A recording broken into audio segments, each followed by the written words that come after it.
vois pas ta main, c'est comme ouais. Pascale Siner, donc référente handicap au CFP Charmy depuis plus de 10 ans aujourd'hui.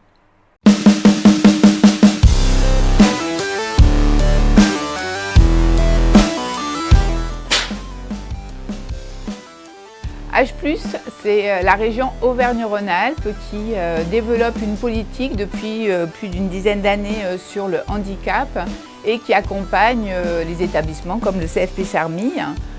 Donc nous développons au Charmy un accueil avec beaucoup de bienveillance, une politique inclusive et aussi ce travail sur le changement de regard que nous devons tous faire sur le handicap.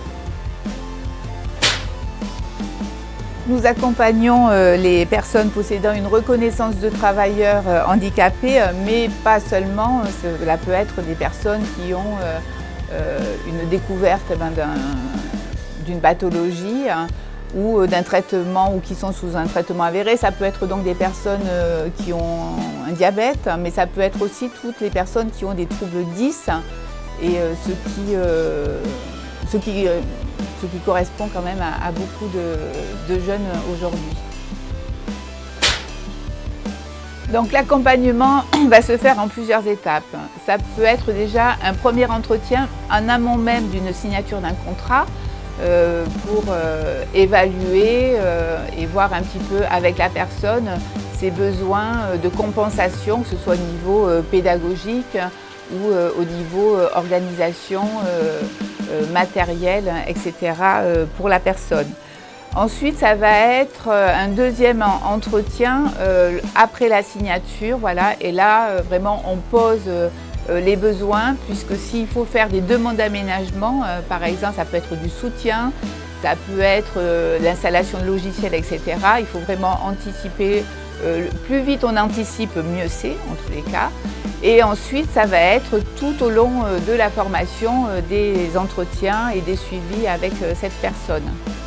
Ces entretiens permettent aussi d'évaluer s'il y a des besoins de tiers-temps, s'il faut faire des demandes d'aménagement d'épreuves, la fatigabilité de la personne. Donc vraiment, chaque cas est particulier et singulier et on prend en compte chaque cas. Le suivi pédagogique, c'est aussi quelque chose qui est crucial. Nous sommes une équipe, nous formons chaque formation à son équipe pédagogique et nous travaillons ensemble sur le suivi de la personne, sur l'accompagnement pédagogique de la personne et c'est vraiment un travail collaboratif puisque chaque personne est particulière et singulière et nous pouvons avoir par exemple des formations. On a eu par exemple des déficients visuels et on a une association qui nous accompagne, qui nous forme à la pathologie de la personne pour répondre au mieux à ses besoins. Et puis sinon c'est vraiment de l'accompagnement et un travail avec la personne en situation de handicap et l'équipe pédagogique et moi. On est vraiment un triumvirat avéré. L'accompagnement en entreprise, ça se passe comment? Nous avons des suivis réguliers avec les tuteurs et la personne en situation de handicap. Et la prise en compte de la compensation dans son environnement professionnel est étudiée, partagée, discutée.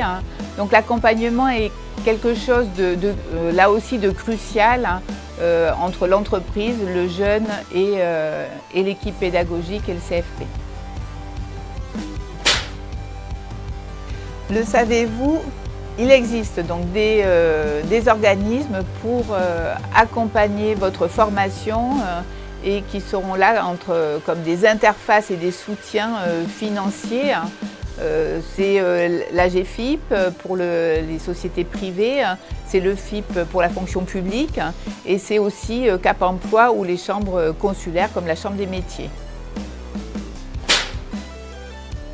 Oui, c'est top puisque le CFP, c'est des valeurs humaines, c'est un accueil, c'est un accueil de tous à tous les niveaux, que ce soit à l'entrée du CFP, les personnes à l'administration, les formateurs, les référents.